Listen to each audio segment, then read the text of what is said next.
കാണുന്നതാണ് light house. അവിടെ മേളിൽ ആൾക്കാരൊക്കെ നിൽക്കുന്നുണ്ട്. ഇതിൻ്റെ താഴെ ഒരു കിടിലം വ്യൂ ഉണ്ട്, കടൽ. പക്ഷെ ഇങ്ങോട്ടൊന്നും ഇറങ്ങാൻ പറ്റത്തില്ല, ഭയങ്കര റിസ്ക്കുള്ള ഏരിയ.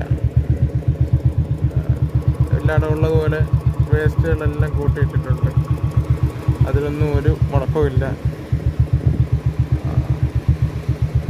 നമുക്ക് അങ്ങോട്ട് പോകാൻ പറ്റത്തില്ല, അവിടെ വഴി ഇല്ല.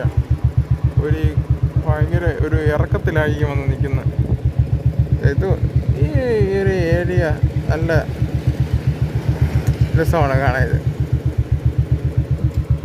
ശാന്തമായിട്ടുള്ളൊരു അന്തരീക്ഷം, പക്ഷെ ഭയങ്കര റിസ്ക്കാണ്. കണ്ടല്ലോ, വെള്ളം ഇങ്ങ് വരെ വരും, കടൽ ഇങ്ങ് വരെ കയറും.